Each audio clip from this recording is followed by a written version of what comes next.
Hello दोस्तों, कैसे हैं आप सब लोग। स्वागत है आप सभी का आपके चैनल द स्टडी टेक में। So in this video we are going to discuss the complete Hindu newspaper analysis of 10th of May 2025। 10 मई 2025 के इम्पॉर्टेंट आर्टिकल्स एंड एडिटोरियल को डिस्कस करेंगे।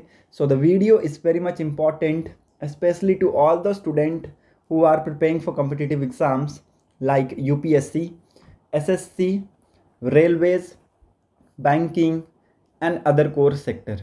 सो अगर आप लोगों को वीडियो इन्फॉर्मेटिव लगता है, वीडियो अच्छा लगता है, तो लोगों के साथ इस वीडियो को ज़रूर शेयर कर दीजिएगा। साथ ही साथ चैनल को सब्सक्राइब कर लीजिएगा and not forget to click on the bell icon to get the latest video update. So 10 मई 2025 के इम्पॉर्टेंट आर्टिकल्स को डिस्कस करने वाले हैं। सो वीडियो को स्किप मत कीजिएगा, वीडियो को लास्ट तक देखिएगा, यहाँ से आप लोगों को बहुत कुछ सीखने को मिलेगा। So let's move to the first page of the newspaper. Discuss करेंगे इंपॉर्टेंट आर्टिकल्स को। India repels Pak strikes for the second days. Again it is very important news. जैसा कि आप लोगों को पता चल रहा है, इंडिया और पाकिस्तान के बीच में यहाँ पे टेंशन बढ़ते जा रहे हैं और पाकिस्तान ने यहाँ पे सेकेंड डे यहाँ पे रिटेलिएट करने की कोशिश की है। ब्लैकआउट रहा बहुत से प्लेसेस में in Jammu and Kashmir, Punjab, Rajasthan as siren blares along the border. So it is very important, ठीक है, आप लोगों को पता होना चाहिए। पाकिस्तान की सेलिंग की वजह से यहाँ पे 3 सिविलियंस की डेथ हो गई in Jammu and Kashmir and prime minister Narendra Modi chairs high level security meeting in New Delhi. So it is very important, ये आप लोगों को पता होना चाहिए। देखिए, इन्फिल्ट्रेशन की भी कोशिश की जा रही थी, तो उसको यहाँ पे बीएसएफ ने बहुत सक्सेसफुली रोका है along the line of control in Jammu में ये इन्फिल्ट्रेशन की कोशिश की जा रही थी। Moving on to the next important thing, that is blackout. Now blackout measures यहाँ पे रखे गए हैं बहुत से जगहों में, जैसे कि जम्मू एंड कश्मीर के कुछ इंपॉर्टेंट रीजन्स में, पंजाब के कुछ इंपॉर्टेंट रीजन्स में, पठानकोट जैसे हो गया, राजस्थान के कुछ इंपॉर्टेंट रीजन्स में on Friday as Pakistan continued to violate Indian airspace for the second consecutive day.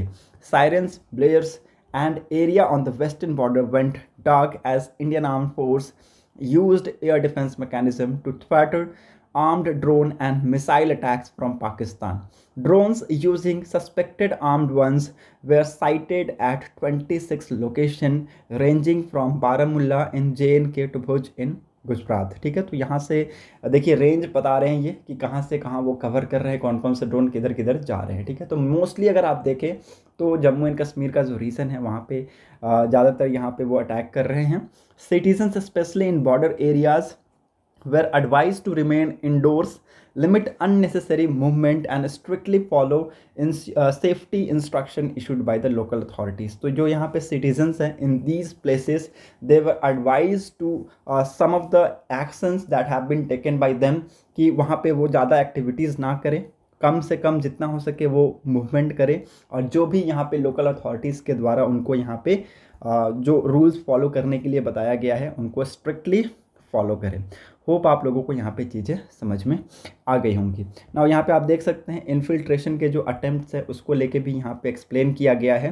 That is on Thursday hundreds of drones that swarmed Indian skies and were shot down, and in late in evening the border security forces foiled an infiltration attempt along the border in Samba sector of JNK। तो Samba sector से यहाँ पे infiltration की कोशिश की जा रही थी और उसको यहाँ पे सक्सेसफुली डिस्ट्रॉय किया है हमारे बीएसएफ के जवानों ने। 1 woman and 2 students were killed in JNK as Pakistan resorted to heavy caliber mortar selling in village along the line of control। जैसे कि मैंने आप लोगों को बताया कि 3 लोगों की यहाँ पे डेथ हो गई, 3 सिविलियंस की यहाँ पे डेथ हो गई, क्योंकि पाकिस्तान बहुत ज़्यादा हैवी सेलिंग कर रहा है इन जगहों में, और यहाँ पे उसमें 1 वुमेन और 2 स्टूडेंट्स हैं। होप आप लोगों को यहाँ पे चीज़ें समझ में आ रही होंगी। पाकिस्तान ने लगभग 400 के आसपास ड्रोन यूज़ किया है और most of them belongs to Turkey है। ठीक है, ज़्यादातर जो ड्रोन्स हैं वो तुर्की से बिलोंग कर रहे हैं, ऐसा यहाँ पे अब तक की जो रिपोर्ट है वो बताती है। Moving on to the next important news, second page पे आइएगा तो यहाँ पे एक इंपॉर्टेंट न्यूज़ है, air raid siren tested amid security review of capital. तो यहाँ पे देखिए दिल्ली में यहाँ पे सायरन टेस्ट किया गया और Delhi witnessed heightened security activity on Friday with an air rapid siren being tested at Public Works Department building in ITO, and all vital installation comings under increased surveillance as capital continue to blaster its emergency preparedness. देखिए it is very important क्योंकि कल एक missile fire किया गया था पाकिस्तान की तरफ से जिसका नाम था फतेह 2 और it was moving toward Delhi. वो दिल्ली की तरफ मूव कर रहा था, हालांकि उसको बीच में ही इंटरसेप्ट कर लिया गया और इसको इंडियन आर्म्ड फोर्सेस के द्वारा डिस्ट्रॉय कर दिया गया। तो ये आप लोगों को पता होना चाहिए। The testing follows the civil defence mock drills stimulating multiple hostile scenarios which are held last week as a part of nationwide operation Abhyas. So it is very important, ये आप लोगों को पता होना चाहिए। Now authorities are now also planning to install more sirens, set up control rooms and conduct mock drill citywide। तो यहाँ पे देखिए ज़्यादातर सायरन्स को इंस्टॉल करने की बात की जा रही है सिटी में, और जो कंट्रोल रूम्स हैं उनको भी यहाँ पे सेटअप करने की बात की जा रही है। साथ ही साथ जो यहाँ पे मॉक ड्रिल वो परफॉर्म कर रहे थे उनको यहाँ पे वो कंटिन्यू करेंगे। होप आप लोगों को यहाँ पे चीज़ें क्लियर हो गई होंगी। मूव करते हैं नेक्स्ट इंपॉर्टेंट आर्टिकल की तरफ। राजस्थान के बहुत से जगहों में यहाँ पे ब्लैकआउट रहा और जो भी डिस्ट्रिक्ट से सटे हुए बॉर्डर्स है वहाँ पे आप देखेंगे मेनली ये जो ब्लैकआउट है वो आपको यहाँ पे देखने को मिला। तो ये आप लोग यहाँ पे समझ सकते हैं, जैसा कि जो बॉर्डर एरियाज़ है मैंने आप लोगों को बताया है, पंजाब हो गया, जम्मू एंड कश्मीर का जो LOC वाला रीजन है वो हो गया, साथ ही साथ पंजाब हो गया, उसके बाद राजस्थान हो गया, गुजरात हो गया। तो इन जगहों पर यहाँ पर हमें बहुत ज़्यादा सिक्योरिटी मेंटेन करके रखना होगा। Moving on to the next important news. यहाँ पर और कुछ भी इंपॉर्टेंट है नहीं, so you can easily move ahead with me. The huddles 2025 में आइएगा तो यहाँ पे एक इंपॉर्टेंट न्यूज़ है। Not against delimitation but states in south must get 33% seat says Revanth. तो इट इज़ वेरी इंपॉर्टेंट। जो यहाँ पे तेलंगाना के जो चीफ मिनिस्टर हैं रेवनाथ रेड्डी जी, उन्होंने ये कहा है कि जो साउथ स्टेट है, सदर्न स्टेट्स हैं, वो डिलिमिटेशन के अगेंस्ट नहीं है, लेकिन उनकी पॉपुलेशन इतना भी नहीं बढ़ा है कि अगर आप उनको यहाँ पे सेंसस में अगर आप वो उनको यहाँ पे अगर आप सेंसस कर रहे हैं और डिलिमिटेशन अगर दें तो उनको यहाँ पे वो हो सकता है पिछड़ जाए, क्योंकि उस हिसाब से जैसे कि यूपी की पॉपुलेशन बढ़ी है, बिहार की पॉपुलेशन यहाँ पे बहुत तेज़ी से इंक्रीज़ हुई है, वैसे हमारे स्टेट में पॉपुलेशन बहुत तेज़ी से नहीं बढ़ी है। तो यहाँ पे ये एक सिक्योरिटी चाहते हैं कि इनको 33% के आसपास की जो सीट है वो यहाँ पे सदर्न स्टेट्स को दिया जाए। So we are getting this news from here. तो ये आप लोगों को पता होना चाहिए। यहाँ पे इन्होंने कहा है about a solution to the issue Mr. Reddy suggested that 33% of seat in Lok Sabha should be given to southern states। ठीक है, southern states को 33% सीट्स यहाँ पे देने चाहिए। Taking up the case to these states, he said, we have been contributed a lot in terms of taxes, but what we get in return is much less compared to the Bhimaru। बीमारू क्या होता है? It is an acronyms for Bihar, Madhya Pradesh, Rajasthan and Uttar Pradesh. इनसे मैं वही state compare कर रहा था। UP के अगर आप पॉपुलेशन को कंपेयर कीजिए as per compare to Telangana तो बहुत ज़्यादा कम है, बट तेलंगाना का जो टैक्स में कलेक्शन है वो यूपी से जाता है, ठीक है, लेकिन इनके रिस्पॉन्स में इनको कुछ नहीं मिलता है। दैट्स वाई ये सारे स्टेट्समेंट्स यहाँ पे दे रहे हैं। होप आप लोगों को यहाँ पे चीज़ें समझ में आ गई होंगी। मूव करते हैं नेक्स्ट इंपॉर्टेंट न्यूज़ की तरफ। यहाँ पर और कुछ भी इंपॉर्टेंट है नहीं। Editorial section you can easily skip, editorial आज के लिए भी हम स्किप करते हैं। Moving on to the next important news. यहाँ पर कुछ है नहीं। नीचे की तरफ अगर आप आइएगा तो 8000 Twitter account news portal blocked in India, media bodies describe actions. ठीक है, तो यहाँ पे देखिए 8000 के आसपास जो यहाँ पे अकाउंट्स हैं which is apparently most of them Pakistani on Twitter platform have been withheld in India. तो यहाँ पे उन सारे अकाउंट्स को ब्लॉक किया गया है, ये आप लोगों को पता होना चाहिए। और ये इसलिए ब्लॉक किया गया है क्योंकि यहाँ पे वो गलत न्यूज़ फैला रहे थे इधर से उधर, इसलिए उनको यहाँ पे ब्लॉक किया गया है। Moving on to the next important news. India abstains from IMF vote to give more funds to Pakistan, flags its poor track record। देखिए इंडिया ने यहाँ पे ये जो वोटिंग है इसको यहाँ पे एब्सटेन किया है, क्योंकि इंडिया मानता है कि IMF की जो फंडिंग है उसका यहाँ पे पाकिस्तान में मिसयूज़ किया जा रहा है। हालांकि ये मैं आप लोगों को बता दूं कि यहाँ पे बेल आउट दे दिया गया है IMF के तरफ से। IMF ने, इंडिया ने जो भी ऑब्जेक्शन किया था IMF में उसको यहाँ पे इग्नोर किया गया और $2.4 बिलियन का यहाँ पे बेल आउट दिया गया है टू द पाकिस्तान। ये आप लोगों को पता होना चाहिए। होप आप लोगों को यहाँ पे चीज़ें समझ में आ रही होंगी। इंडिया की तरफ से क्या स्टेटमेंट गया था वो मैं आप लोगों को बता देता हूँ। India on Friday announced that it had raised concern in International Monetary Fund about the efficacy of its funding to Pakistan. It also said it had abstained from the vote to provide additional funding to the cash-strapped country, citing Pakistan's poor track record and the fact that IMF is bound by procedural and technical formalities. तो यहाँ पे देखिए, हालांकि मैं आप लोगों को बता दूं, जो एग्जीक्यूटिव बोर्ड हैं आईएमएफ के, इन्होंने ग्रांट कर दिए हैं और 2.4 बिलियन का यहाँ पे जो लोन है, 2.4 बिलियन डॉलर का जो लोन है वो यहाँ पे अब पाकिस्तान को दिया जाएगा। Moving on to the next important news, 13th page पे आते हैं। India's steadfast unity in itself is a challenge to Pakistan, says Vikram Misri. तो यहाँ पे हमारे जो फॉरेन सेक्रेटरी हैं विक्रम मिस्री जी, इन्होंने कंडेम किया है पाकिस्तान को on Friday for waging a disinformation campaign asserting that India's steadfast unity poses a significant challenge to Pakistan. So it is very much important, ये आप लोगों को पता होना चाहिए। Moving on to the next important news, इसी के parallel में है, army chief empowered to bring in TA personnels. ठीक है, तो जो आर्मी चीफ हैं उनको अभी पावर दे दी गई है गवर्नमेंट के द्वारा कि वो टीए का भी यूज़ कर सकते हैं विद अ रेगुलर आर्मी। तो ये इंपॉर्टेंट है, ये भी आप लोगों को पता होना चाहिए।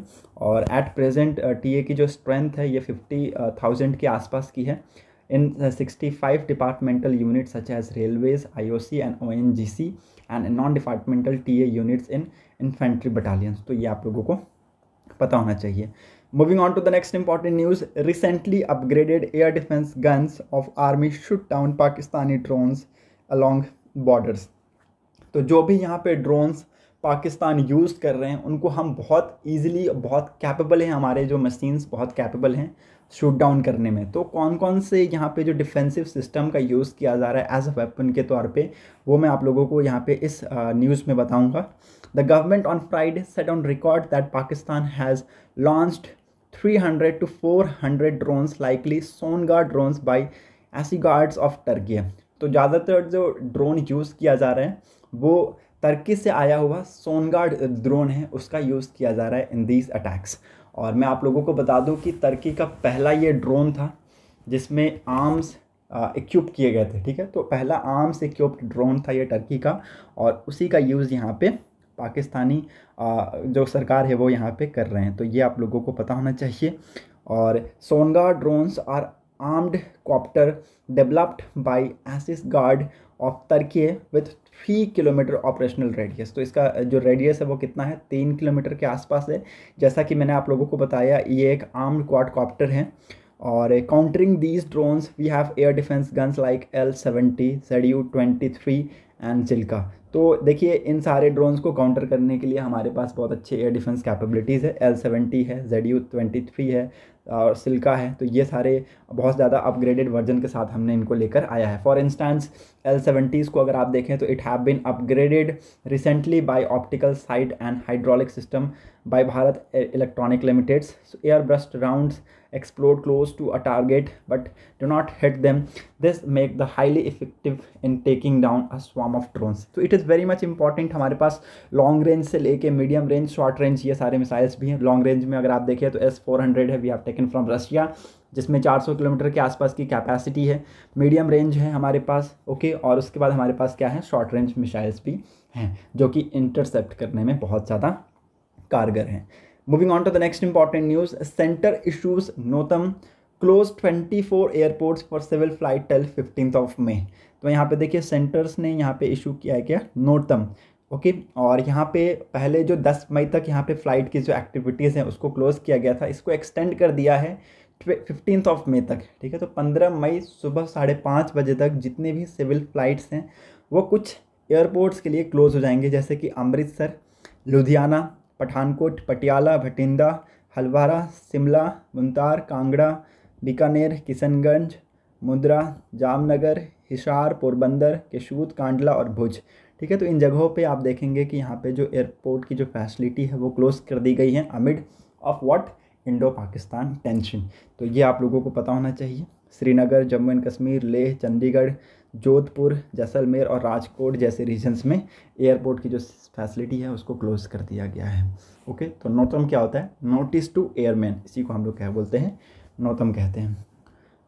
Moving on to the next important news, 14th page पे, India a part of wider trend of eroding press freedom says a report. तो यहाँ पे 23rd annual South Asia press freedom report release किया गया 2024-25 का। वहाँ पे इंडिया के लिए क्या स्टेटमेंट आया है? Indian media has been shackled and subject to a system strategic to cripple it, according to the 23rd annual south Asia press freedom report 2024-25। तो ये देखिए यहाँ पे इन्होंने बताया है कि जो इंडियन मीडिया है ये सैकल्ड है and subject to crippled it down, its strategy. Okay, और ये जो रिपोर्ट है इसकी टाइटल लिख लीजिएगा, बहुत इंपॉर्टेंट है ये। ओके, यहाँ पे क्वेश्चन बन जाता है, frontline democracy media and political churn flags several concerning trend, including a growing trust deficit in media outlet, choking of independent website, and extreme precarity of gig workers who are also having to contend with the challenge posed by artificial intelligence। So देखिए इन्होंने कहाँ कहाँ review किया है ये आप लोगों को पता होना चाहिए। इंडिया में, पाकिस्तान में, अफ़गानिस्तान में, नेपाल, बांग्लादेश, श्रीलंका, भूटान, मालदीव, तो इन जगहों पे इन्होंने ये सारे यहाँ पे रिव्यू किए हैं। और इंडिया के लिए कुछ इस टाइप के स्टेटमेंट है। इन्होंने कहा है कि इंडिया में प्रेस को लेके ज़्यादा फ्रीडम नहीं दी जाती है। Okay, moving on to the next important news, single used food and behavioural packaging forms 84% of the Himalayan plastic waste. तो जो सिंगल यूज़ फूड और बिहेवियरल पैकिंग है ये 84% यहाँ पे प्लास्टिक वेस्ट को कंट्रीब्यूट कर रहे हैं। और इको जो यहाँ पे है, eco you can say that green environment जो है, इको सेंसिटिव जोन जो है उसको यहाँ पे हर्ट हो रहा है। और इट इज़ वेरी इंपॉर्टेंट, ये आप लोगों को एक मैं बता दूँ, एक रिपोर्ट में पाया गया है, according to the zero waste Himalayan alliance about 70% of the plastic collected from across the Himalayan belt from Ladakh to Arunachal Pradesh is non recyclable. तो जो यहाँ पे प्लास्टिक पाए जा रहे हैं उसमें 70% जो प्लास्टिक कलेक्ट किए जा रहे हैं वो नॉन रिसाइकेबल है। It is very important. और रिसाइकेबल हो भी तो उनका यूज़ किया जा सकता है किसी अदर फॉर्म में, बट नॉन रिसाइकेबल प्लास्टिक्स का यूज़ नहीं किया जा सकता। और ये एक मैटर ऑफ कंसर्न है, ये आप लोगों को पता होना चाहिए। The alliance was initiated by Zero Waste Himalayan, which is an organization based in Sikkim, Gangtok, and integrated mountain initiative based in Uttarakhand, Dehradun. Now, the two organizations have been spearheading the Himalayan cleanups and one of the biggest movement against the plastic pollution in the Indian Himalayan region since 2018. तो ये आप लोगों को कुछ important जो information है वो आप लोगों को पता होना चाहिए। Moving on to the next important news, world section में अगर आप आइएगा तो यहाँ पे जो पुतिन जी हैं इन्होंने अपने ट्रूप्स को हेल्स किया है in Ukraine as Xi Jinping and other leader attends WW2 world war 2 parade. So it is very important, आप लोगों को ये पता होना चाहिए।